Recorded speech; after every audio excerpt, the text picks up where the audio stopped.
Hello viewers, I'm your host Uzma Jafri with another episode of South Asia Focus. Let's begin the show. With an end-to-end indigenous digital software solution, the India Stack has not only garnered heaps of praise from all corners of the world, but has also compelled other nations to reach out to India in order to borrow the technology and emulate the model of application.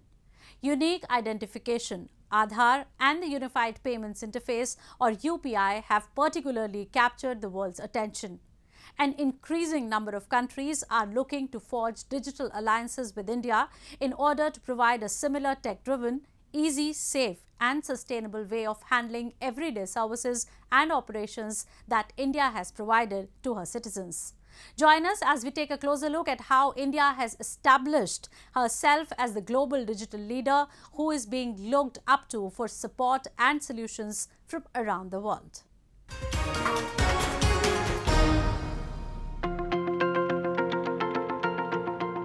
The Modular Open Source Identity Platform, or MOSIP, an open-source foundational identity platform developed by the International Institute of Information Technology, Bengaluru, has partnered with the National Civil Registration Authority of the Western African country of Sierra Leone to develop a digital ID pilot project on the lines of India's Aadhaar. As many as 6 nations, including Sri Lanka, Morocco, the Philippines, Guinea, Ethiopia, and the Togolese Republic, are already using the platform. Apart from these countries, Tunisia, Samoa, Uganda, and Nigeria have also expressed their willingness to adopt the Indian model.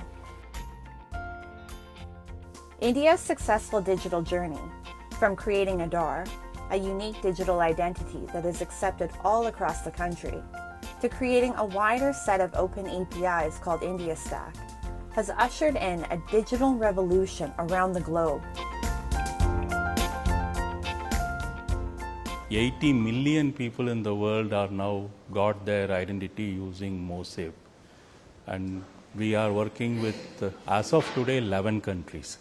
5 of them are rolling out nationwide program, and 6 are evaluating it in large pilot programs. And eventually, if all these 11 adopt and everybody in those countries get MOSIP-based identity, it will be close to 400 million people. So it's a very, very large project. India Stack is a collection of open APIs and public goods that aim to make identity, data, and payments easy and viable for all. The primary components of the India Stack are a presenceless layer, a paperless layer, a faceless layer, and a consent layer. A successful example of India Stack is that Indians completed over 8 billion UPI transactions to the tune of over 237 billion USD in January alone this year. India Stack actually consists of many applications. You have Aadhaar, you have UPI, DigiLocker, CoWIN, number of them. It has been extremely successful in India. When the entire world was severely impacted by the economic headwinds caused by the COVID pandemic and exacerbated by disrupted supply chains, it was the India Stack technology that assisted India in preventing a critical situation from spiraling out of control and saving its poorest citizens by sending them both money and material without delay. Even the most developed of countries struggled to deliver essential food and medical supplies to their citizens during those days. Witnessing India's success, many countries have not only applauded India Stack, but have also expressed interest in acquiring the system themselves. It worked! Very nice. It was very nice. There is a lot that we can learn one from another. We are very impressed by what has been achieved in India with the India Stack and UPI. Digital Locker, another division of India Stack, provides Indians with a paperless platform to protect their documents in a government-supervised locker. While India Stack was fundamentally created to benefit the citizens of India, the country, which runs on the core ideals of Vasudhaiva Kutumbakam, the world is one family, never hesitated to share the technology with her global brethren. India Stack is no longer exclusively available in India. As it describes itself, India Stack is a collection of open APIs and a vision for the world. India has been generously assisting others in developing a similar platform for the social and financial inclusion of their citizens. Observers around the world believe that India will be the next digital leader. India has leveraged her ever-widening pool of tech-savvy talent to accomplish her ambitions. The world is counting on India to assist in achieving global digital goals, as well as paving the way for Brand India to flourish further. Moving on, the government of Sri Lanka is hopeful of emerging from the crisis it has been stuck in for months. President Ranil Wickremesinghe exuded confidence in his plans to restore pre-crisis level of forex reserves and bring the country back to the economic normal in a few years from now. President defended his government's calls in the backdrop of widespread protests held in Colombo to demand tax cuts, including the income tax. Sri Lankan government is also in talks with its primary lenders, China, India and Japan, in order to ensure the International Monetary Fund program.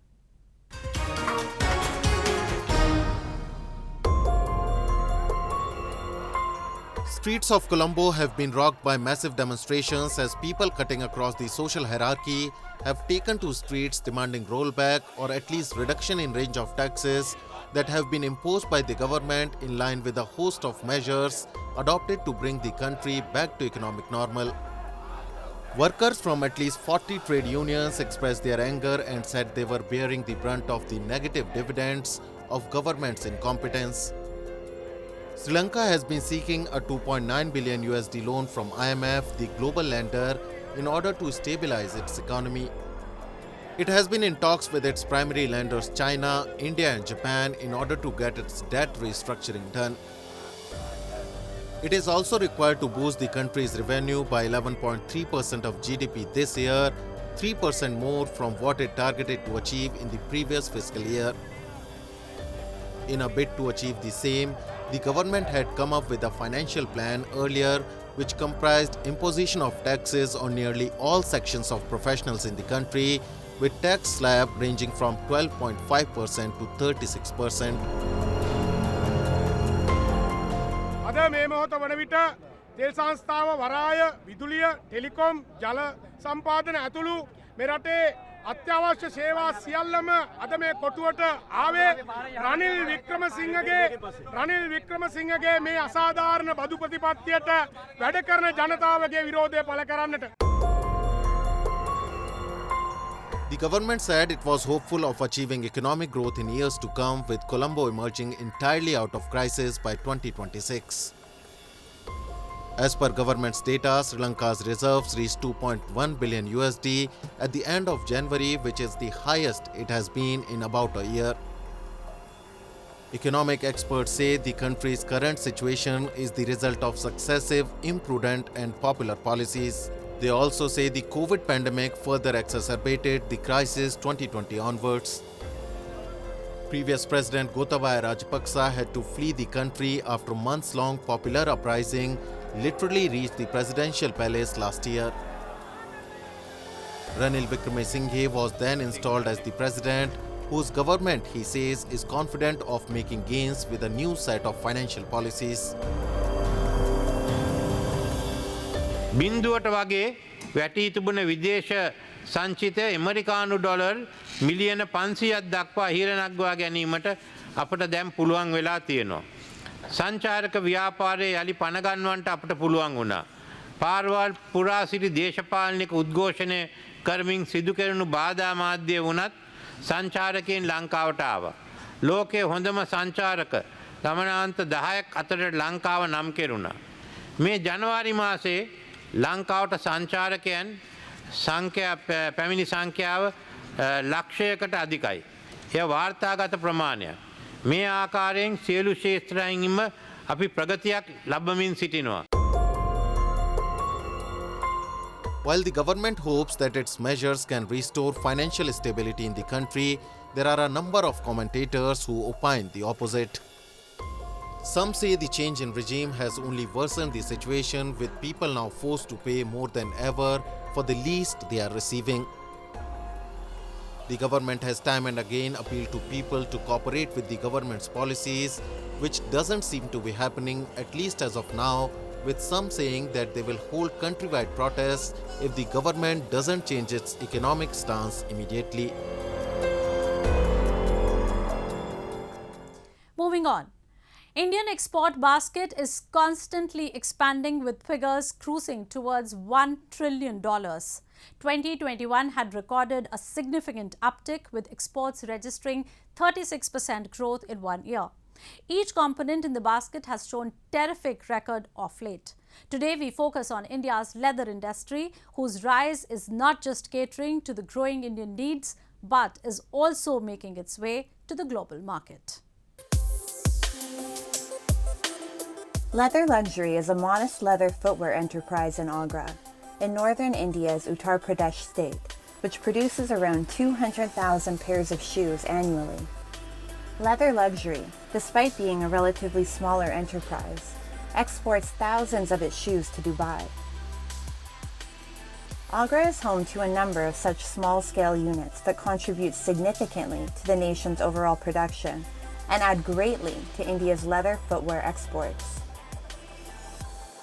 As international footwear brands look to source their production needs, and with many also looking to diversify outside of China, the world's current largest producer and exporter of leather, experts believe that Agra would fit the bill.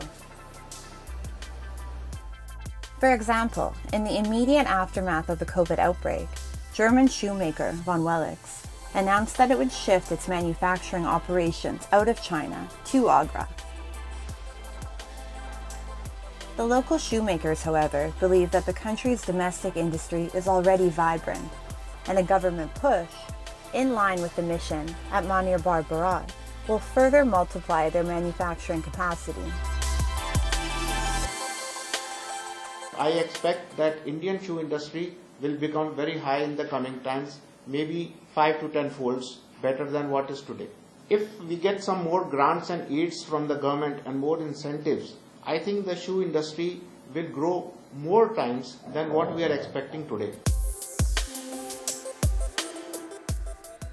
According to the Council for Leather Exports, the Indian leather industry's key development driver is the country's footwear market. In addition to footwear, India also produces a wide range of leather goods, including wallets, belts, and other accessories. Manufacturing units of leather products are spread all over India, with small-scale units popping up on a regular basis. While the majority of total production is used to meet the country's domestic needs, India has historically been a major leather exporter. With a shift in trade and political dynamics, exports have experienced a sudden boom. Even the pandemic had little impact on the leather industry. During the first pandemic wave in 2020 to 2021, India exported $1.49 billion USD worth of footwear alone. The figures jumped significantly to $2.05 billion USD in the financial year 2021 to 2022. Europe and America have been the traditional consumers of Indian footwear. However, with growing demand of India's high-quality leather products, India has found new markets in other parts of the world as well. अभी जो आगे future का जो target है हमारे पास export का, वो करीब करीब 1000 करोड़ का है, समझे, जो 5 गुना ज़्यादा है. मतलब जो हमारे जो एग्जिस्टिंग एक्सपोर्ट है उसका 5 गुना है. तो इस पे हम लोग काम कर रहे हैं और होपफुली इसको हम लोग अचीव कर लेंगे, जिसके लिए सरकार से कुछ डिमांड की है, टैक्सेशन में इंपोर्ट ड्यूटी फ्री और ये है, तो इसमें काफ़ी कुछ अचीवमेंट कर चुके हैं हम लोग. India's leather industry is aiming to touch the $10 billion USD export mark within the next 3 years. Experts and manufacturers say the Indian footwear industry is growing in both scope and size because it has become increasingly competent. The infusion of technology has catapulted the industry onto the global scene, where it is directly competing with major global brands. Experts say the government's production-linked incentive scheme, PLI, in the leather industry, especially in the footwear sector, has the potential to bring great dividends. They further predict that India will be able to surpass China in exports. For now, Indian leather products are catching up with the best of the global brands and are not only shining domestically, but globally as well.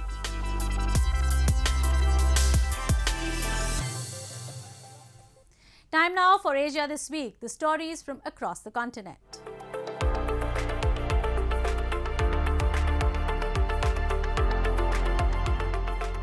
Developing realistic sounds inside the car can be relaxing as well as fun. The Japanese company Yamaha Motors is developing a noise regulation system called Alive AD or Alive Acoustic Design.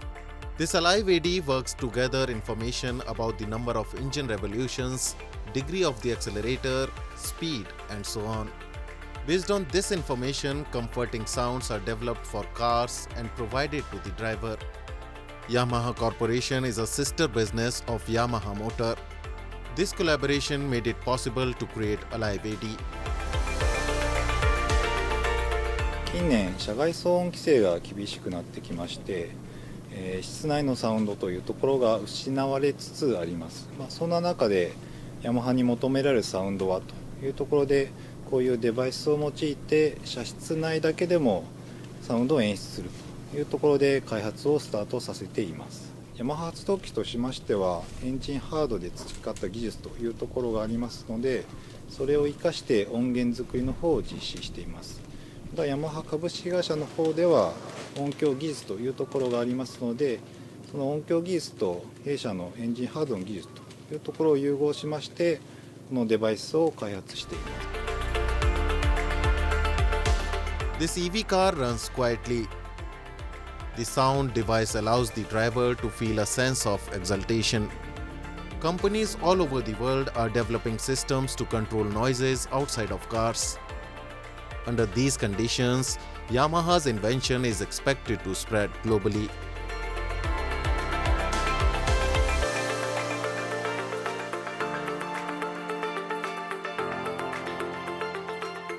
A traditional festival named Nepeta is organized in the Aomori prefecture of Tohoku region in Japan. Beautiful traditional crafts are the highlight of this festival. Nepeta festival takes place at Tokyo Dome in Tokyo.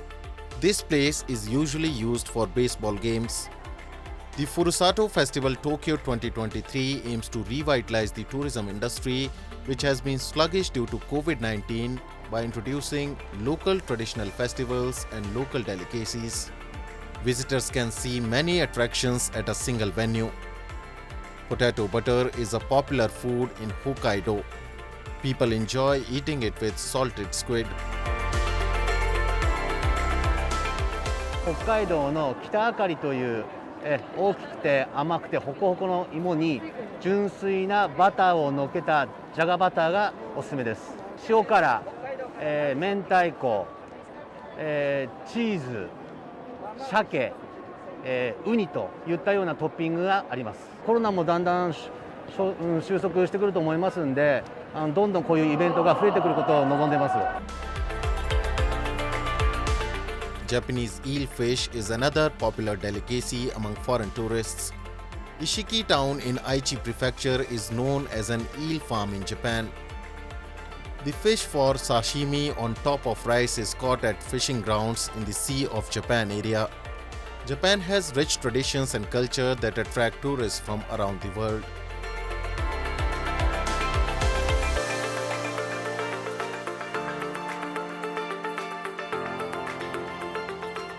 Indian magnate Gautam Adani said this week he would keep investing in Israel after his group took over one of country's main ports. The entrance of Adani has spurred Israel's leaders to revive hopes of creating a trade gateway connecting the Mediterranean port of Haifa and the broader Middle East, including Saudi Arabia, which does not have ties with Israel. The Indian billionaire did not speak about his group's recent share sale or scathing short sellers report that has pummeled its stocks. Adani joins China's Shanghai International Port Group, which opened in 2021 new piers across the bay in Haifa. The entry of major operators from Asia promises to boost Israel's standing as a regional trade hub. Israeli Prime Minister Benjamin Netanyahu said at the ceremony he was working to leverage the investments in Haifa to establish a trade route connecting the Mediterranean and the Gulf bypassing the Suez Canal.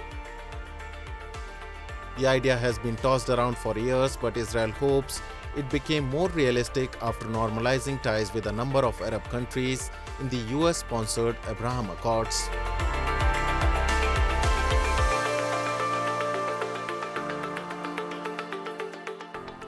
Moving on.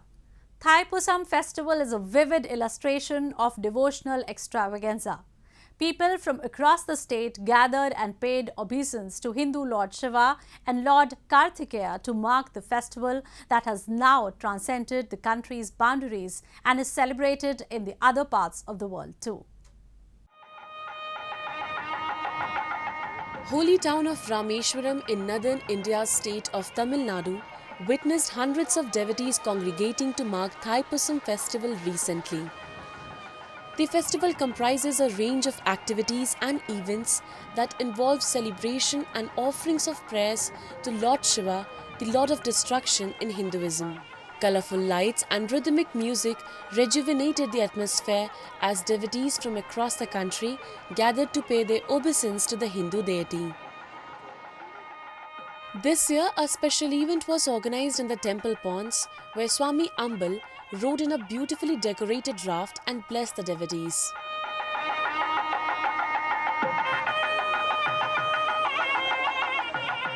Thaipusam திருவிழா இன்றைக்கு தமிழகம் முழுவதும் வெகு சிறப்பாக நடந்து கொண்டிருக்கிறது. அதிலும் குறிப்பாக ராமன் ஈஸ்வரனுக்கு பூஜை செய்த இந்த ராமேஸ்வர தலத்திலே லக்ஷ்மண தீர்த்தத்தில் நடப்பது என்பது மிகப்பெரிய விசேஷமான ஒன்று. இந்த கொரோனா காலத்திலிருந்து மீண்டு மக்கள் ஒவ்வொருத்தரும் ஒருவரை சந்திக்கக்கூடிய இந்த நிகழ்ச்சி. According to beliefs, Thaipusam festival is celebrated to commemorate the birth of Lord Kartikeya, the son of Lord Shiva and goddess Parvati. The festival is popular for its ceremonial act of devotional sacrifice through dance, food offerings and physical self-mortification. Devotees visit to the beach Agni Tirtham, located to the east of Lord Shiva's temple, and take a bath in the holy water to atone for their sins. Hindu Tamils have been following this tradition for a long time. The festival is becoming increasingly popular by the day. While its celebration was earlier confined to the state of Tamil Nadu, the festivities associated with the festival have transcended the national boundaries, and it is now celebrated with similar fervour and enthusiasm in other countries too. Rameshwaram-like scenes were witnessed in Malaysia and Singapore too, where Hindu devotees performed rituals with great fervour. Pas pandemik 2 tahun kita pun tak dapatlah untuk ambil kawadi. Jadi ini tahun saya bersyukurlah dapat ambil kawadi dan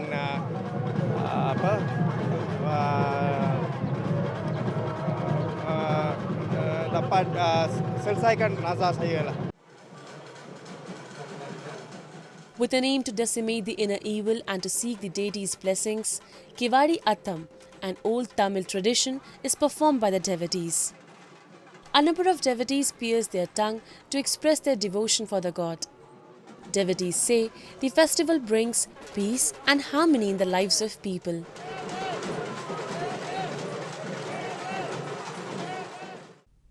There are many Hindu festivals that are primarily aimed at seeking peace and are essentially aimed at celebrating good over evil. With that, we come to the end of this week's episode. See you next week. Goodbye and take care.